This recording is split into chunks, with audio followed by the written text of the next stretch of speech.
नमः। श्री सरस्वते नमः। श्री गुरुभ्यो नमः। जगद्गुरु नरेंद्राचार्य महाराज की जय। सद्गुरु काड सिद्धेश्वर महाराज की जय।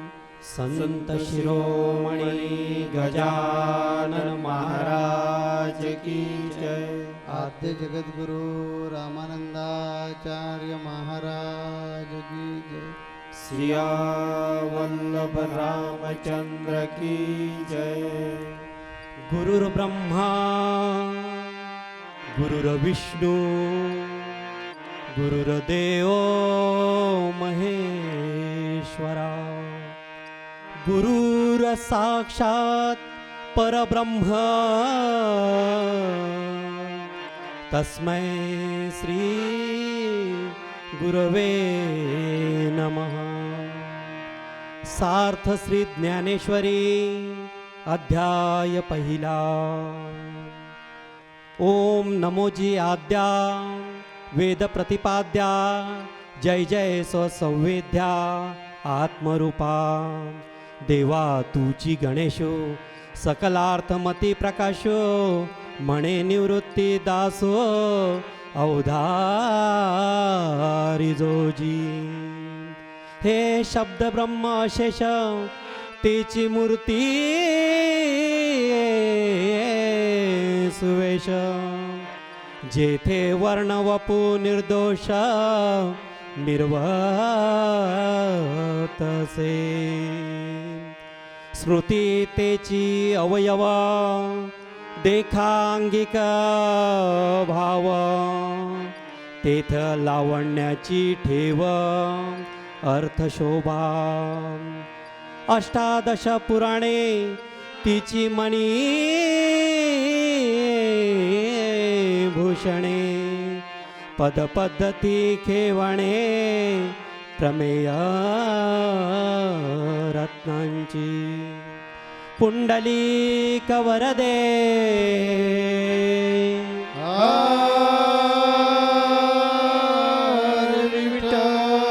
श्री ज्ञानदेव तुकाराम पंढरीनाथ महाराज की जय। जगद्गुरु नरेंद्राचार्य महाराज की जय। परम पूज्य परम वंदनीय नित्य स्मरणीय स्वामी जगद्गुरु नरेंद्राचार्य जी महाराज के पावन चरण कमलों को वंदन करते हुए सद्गुरु के सत्संग में उपस्थित सभी पुण्यात्माओं को मेरा सांप्रदायिक श्री गुरुदेव। मित्रों, आज से सद्गुरु के सत्संग में पावन ग्रंथ ज्ञानेश्वरी का शुभारंभ हो रहा है। इसकी रचना बहुत ही विख्यात स्वयं परब्रह्म स्वरूप संत ज्ञानेश्वर जी महाराज ने की थी। उन्होंने इस ग्रंथ की रचना सन 1212 में की। हम इस ग्रंथ के बारे में, संत ज्ञानेश्वर जी के बारे में थोड़ा विस्तार में समझेंगे।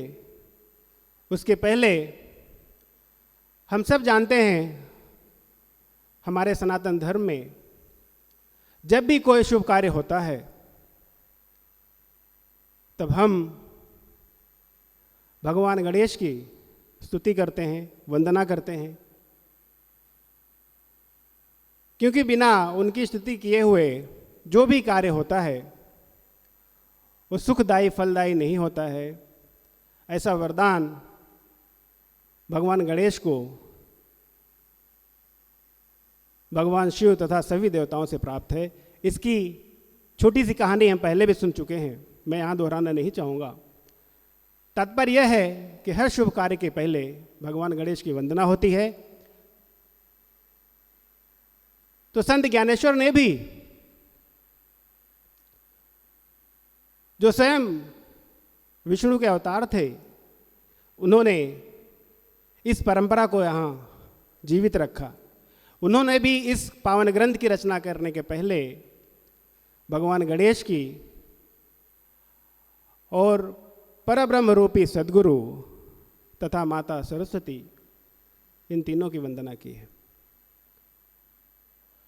हम पहले गणेश जी की स्तुति करेंगे। गणेश जी के बारे में, उनकी शारीरिक संरचना के बारे में थोड़ा सा यहाँ बताना चाहूँगा कि मित्रों, अगर हम भगवान गणेश जी की शारीरिक संरचना पर ध्यान दें, उस पर थोड़ा सा चिंतन करें, तो हमें पूरे अध्यात्म का सार मिलता है। जैसे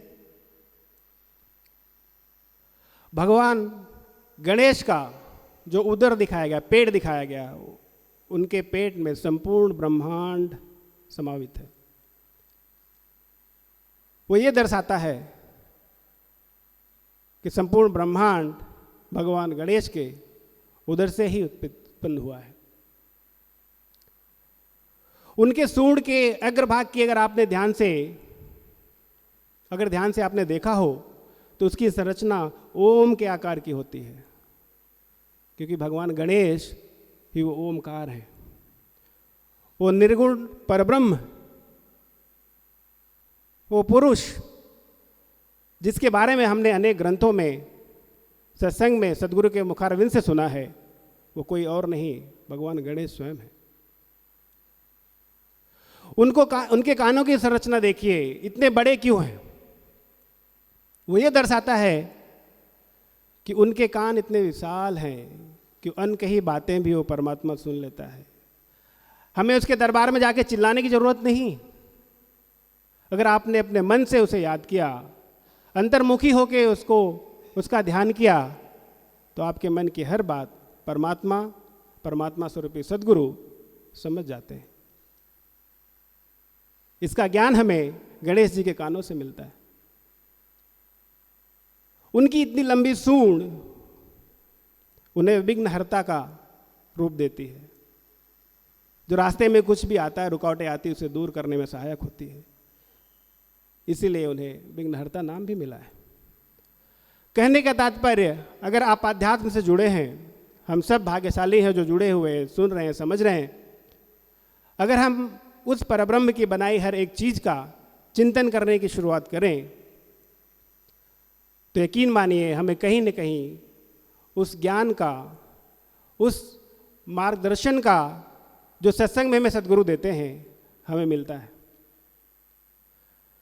दोस्तों, आगे बढ़ने से पहले मैं चाहूँगा गणेश जी की हम वंदना करें। एक श्लोक लेंगे, उसके बाद एक छोटा सा भजन लेंगे, फिर संत ज्ञानेश्वर की जीवनी के बारे में हम चर्चा करेंगे। जय हो गणपति, जय हो गणपति, जय हो गणपति, जय हो गणपति, जय हो गणपति, गणपति, गणपति, जय हो गणपति। पूजे तुझे देवता सभी, जय हो गणपति, जय हो गणपति, जय हो गणपति, जय हो गणपति। शिव के दुलारे जग से न्यारे, के दुलारे जग से नरे, पार्वती माँ की अखियों के तारे, पार्वती माँ की अखियों के तारे, हम सब उतारे तेरी आरती। जय हो गणपति, जय हो गणपति, जय हो गणपति। गजमुखधारी मूसक की सवारी, गजमुखधारी मूसक की सवारी, सिद्धि बुद्धि खड़ी सेवा में तुम्हारी, सिद्धि बुद्धि खड़ी सेवा में तुम्हारी, तेरा अंश है शुभ लाभ भी। जय हो गणपति, जय हो गणपति, जय हो गणपति। दीनों के सहाय सदा सुखदाई, दीनों के सहाय सदा दुखदाई, अष्ट रूप तेरे सदा फलदाई, अष्ट रूप तेरे सदा फलदाई, ज्ञान की तू है मूर्ति। जय हो गणपति, जय हो गणपति, जय हो गणपति। भय भवहारी कला है तुम्हारी, भय भवहारी कला है तुम्हारी, रखियो सदा ही लाज हमारी, रखियो सदा ही लाज हमारी, तेरे चरणों में है विनती। जय हो गणपति, जय हो गणपति, जय हो गणपति।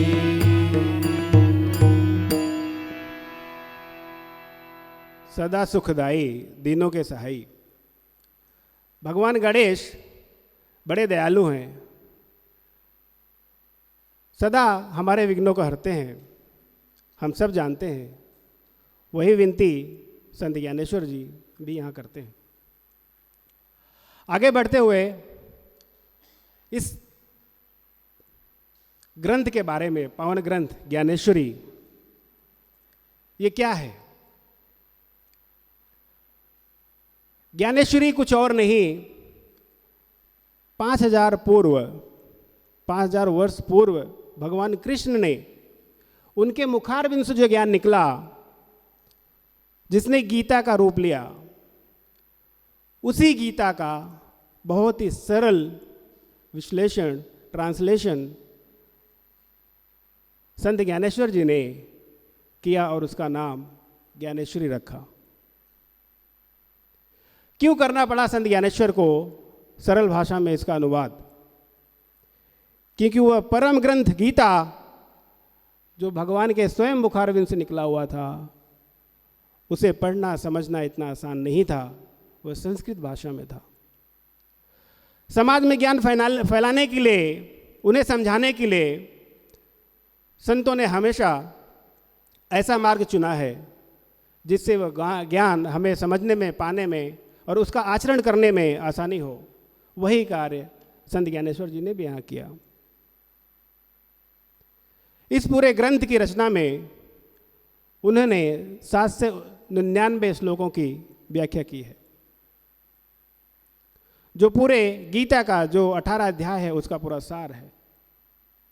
दोस्तों, गीता और ज्ञानेश्वरी कुछ और नहीं, जैसे हम सुनेंगे, आगे बढ़ेंगे, इस ज्ञान की गंगा में हम सब समझ जाएंगे कि ज्ञानेश्वरी गीता कुछ और नहीं, यहाँ पे बैठे हर एक इंसान, हर एक व्यक्ति के जीवन की पूरी कहानी है। जीवन का पूरा सार है। जन्म से लेके मृत्यु तक जितनी भी घटनाएं हमारे जीवन में होंगी या होने वाली हैं या जो हो रही हैं, जितनी भी तकलीफें हमें आने वाली हैं, जितनी समस्याओं का हमें सामना करना होगा, सबका वर्णन भगवान ने 5000 साल पूर्व ही कर दिया है। और आप जब इस ग्रंथ को पढ़ेंगे, सुनेंगे और अपने जीवन से उसको जोड़ने की कोशिश करेंगे, आप यकीन मानिए आपको लगेगा कि इस ग्रंथ में आपकी स्वयं की कहानी लिखी हुई है, आपके स्वयं की समस्याओं का वर्णन और समाधान दिया हुआ है। इसीलिए गीता ज्ञानेश्वरी इतनी महान है। इस सत्संग में हम सद्गुरु के माध्यम से इस ज्ञान को अर्पित करेंगे। संत ज्ञानेश्वर जी भी इस महान ग्रंथ में अपने सद्गुरु की व्याख्या की है, उनकी वंदना की है, स्तुति की है। अभी हम सोचते हैं कि जो भगवान स्वरूप होते हैं उनको सद्गुरु की क्या आवश्यकता, लेकिन गुरु बिन ज्ञान न उपजे, हम सब जानते हैं। एक दोहा है कबीर का, गुरु गोविंद दो खड़े काके लागो पाय। गुरु गोविंद दो खड़े काके लागो पाय। बलिहारी गुरु आपने गोविंदियो बता। गुरु और भगवान साथ में खड़े हैं, शिष्य की दुविधा होती है किसके पैर पहले पकड़े। भगवान बताते हैं गुरु। हम सब जानते हैं संत नामदेव जिनके साथ विट्ठल खेलते थे, खाते थे उनके हाथों से, लेकिन उनके स्वरूप को पहचान नहीं पाए। क्यों? उन्होंने गुरु नहीं किया था। जब गुरु के रूप में विश्वभा खेचर उनके सामने आए, उनके जीवन में आए, तब उन्हें वो परब्रह्म परम शक्ति का एहसास हुआ। संत नाम ज्ञानेश्वर महाराज भी अपने गुरु, जो कोई और नहीं उनके बड़े भाई निवृत्ति नाथ थे, उनकी वंदना की। उनका जीवन, संत ज्ञानेश्वर जी का, उनके परिवार का जीवन एक दो छोटी से समय में बताना चाहूँगा, कितना कष्टदायी था। अगर उस जीवन को हम देखें और आज अपने जीवन को देखें तो हमें फर्क मालूम पड़ जाता है कि परब्रह्म परमात्मा सद्गुरु पता नहीं कितनी तकलीफें उठाकर, कितनी समस्याओं का सामना करके हमारे जीवन को एक सरल राह में ले जाने की कोशिश करते हैं, निरंतर कोशिश करते हैं। उनका जन्म महाराष्ट्र के गोदावरी नदी के किनारे नेवासे गांव में हुआ था। वो 4 भाई थे। बड़ा भाई निवृत्तिनाथ, उनसे छोटे संत ज्ञानेश्वर जी, उनसे छोटे उनका तीसरा भाई सोपान और छोटी बहन मुक्तादाई। उनके पिताजी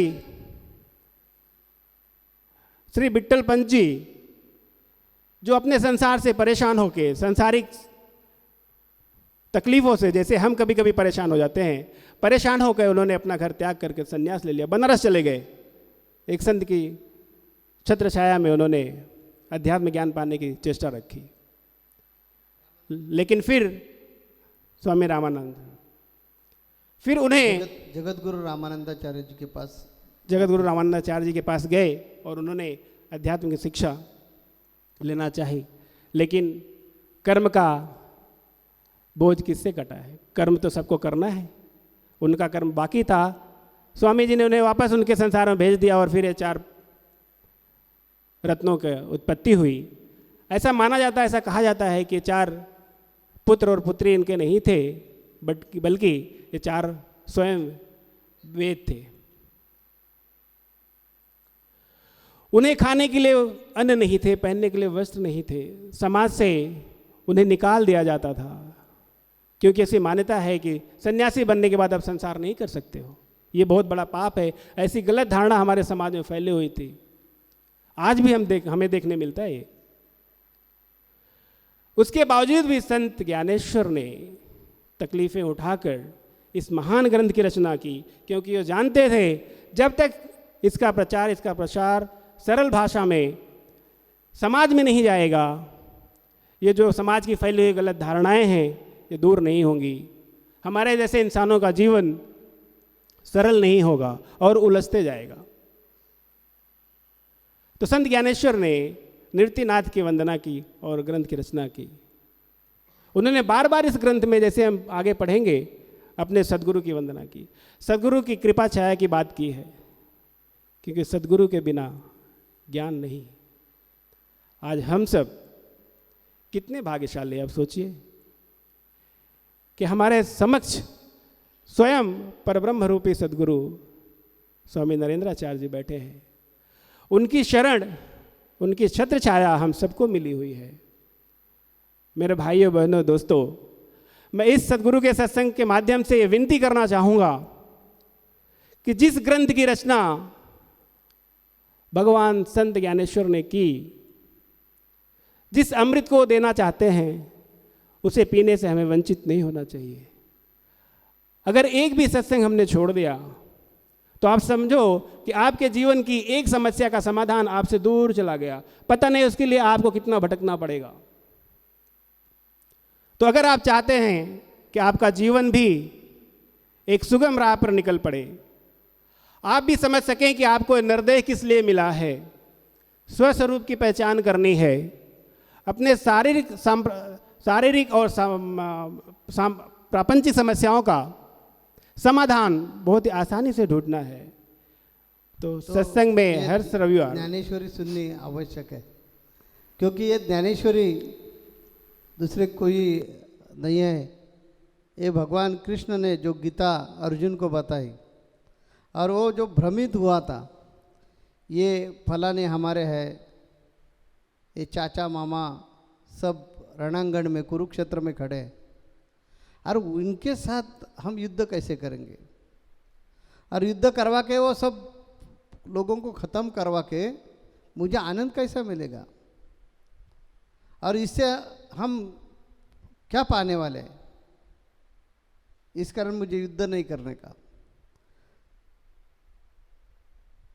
ऐसा जब उनके मन में भ्रम पैदा हुआ, तब भगवान कृष्ण कुरुक्षेत्र पर उनको जो ज्ञान देते हैं, वही ज्ञान ज्ञानेश्वरी में श्री संत ज्ञानेश्वर महाराज जी ने हम लोगों को दिया है। हम भी ऐसे हमारे प्रापंचिक कुरुक्षेत्र पर भटक जाते हैं, और काम क्रोध मद मत्सर मोह और माया षड विकार हमें जब भ्रमित करते हैं, तब क्या करना चाहिए, इससे छुटकारा कैसा मिलेगा। और जो हमें अनमोल देह मिला है, नरदेह मिला है, ये नरदेह का सार्थक हमारे हाथों से कैसा होगा। ऐसे मार्गदर्शन ये ज्ञानेश्वरी से हमें मिलने वाला है।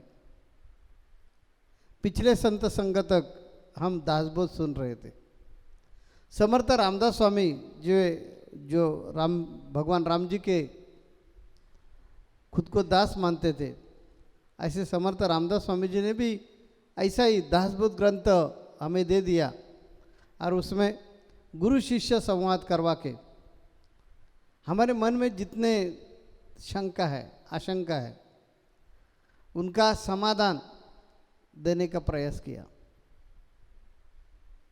यही ग्रंथ ऐसे हमें समाधान देने वाला है। इसी कारण हमने ये सत्संग जो है, अभी आज से जो शुरू हो जाएंगे सत्संग, ये चुकाना नहीं चाहिए। हमें जो जन्म मिल गया है, ये जन्म बार बार मिलने वाला नहीं है। इस कारण तो मैंने मेरे एक अभंग में बताया है, ओम श्री गुरुदेव पुकार, ये जन्म नहीं बारंबार। ये जन्म मिला है मुक्ति पाने के लिए, ये जन्म मिला है भक्ति करने के लिए। ये जन्म नहीं बारंबार ओम श्री गुरुदेव पुकार। ये इंसान का जन्म जब तक हमें मिला है तब तक ही हम हमारे भलाई के लिए सोच सकते हैं, क्योंकि 84 लाख योनि में सिर्फ एक ही योनि को यह अधिकार है, ये क्षमता है कि भला बुरा सोचना, और वो योनि है इंसान की। इसलिए ये योनि को कर्म भूमि भी या कर्म योनि भी कहा जाती है। हम जैसे कर्म करेंगे वैसे हमें जो पिछले जन्म का फल मिल रहा है, हम भोग रहे हैं, वो हल हो जाते हैं, कम हो जाते हैं, खत्म हो जाते हैं। और अभी जो जन्म हम जी रहे हैं वो जीवन हम सुखकारी बना सकते हैं। ये बताने के लिए अभी भगवान खुद, भगवान प्रभु रामचंद्र, भगवान विष्णु जी या भगवान विट्ठल या परशुराम खुद प्रकट होने वाले नहीं हैं। अभी हमें ये मार्ग दिखाने के लिए संत या उनके जो ग्रंथ है यही मार्ग दिखाने वाले हैं, और ये मार्ग से हमने आके चलना चाहिए। और हमारी ज़िंदगी में जो जो सुख दुख आता है वो सुख दुख का सामना करवा के ये जो मोक्ष देने वाला जो जन्म है वो मिला है, उसका उपयोग करवा के अपने जन्म का कल्याण करना चाहिए। हमारी इच्छा, हमारे ये धर्मपीठ की इच्छा यही है कि आप सब लोगों का कल्याण होना चाहिए। ये जो इंसान का जन्म मिल गया है, ये जन्म का कल्याण करना आपका फर्ज है, वैसे हमारी जिम्मेदारी है कि आपको मार्ग दिखाना। ये मार्ग समझाने के लिए हफ्ते में एक दफ़ा 1 घंटा रविवार के दिन आकर बैठने का है। और जो ये पीठ से ज्ञान मिलने वाला है, वो ज्ञान देने वाले हम कोई नहीं है, ये गुरु की कृपा है। हमारे गुरुदेव काट सिद्धेश्वर महाराज जैसे हमें आज्ञा देते हैं, जैसे हमारे मुख से बोध करवा के लेते हैं, वो बोध हम आपके सामने पेश करने का कोशिश करते हैं। आपके ज़िंदगी का कल्याण यही हमारा उद्देश्य है। इसी कारण ये हर सप्ताह का सत्संग का प्रयोजन है। तो भाई और बहनों, अगले हफ्ते में ये ज्ञानेश्वरी के बारे में आगे हम सोचेंगे। आगे शारदा का भगवान ज्ञानेश्वर महाराज जी ने वर्णन किया है, आपके गुरु को उन्होंने वंदन किया है, गणेश जी का उन्होंने वंदन किया है, शारदा माता को वंदन किया है, गुरु को वंदन किया है, और अभी ज्ञानेश्वरी को प्रारंभ होने वाला है। तो अगले हफ्ते में ये ज्ञानेश्वरी के बारे में हम हमारे दूसरे प्रवचन करके मुकरविंद से सुनेंगे। तब तक हम इधर रजा लेते हैं और फिर मिलेंगे अगले हफ्ते में रविवार के दिन। श्री गुरुदेव। जगद्गुरु नरेंद्राचार्य महाराज की जय।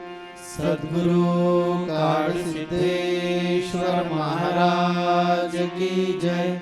संत शिरोमणि गजानन महाराज की जय।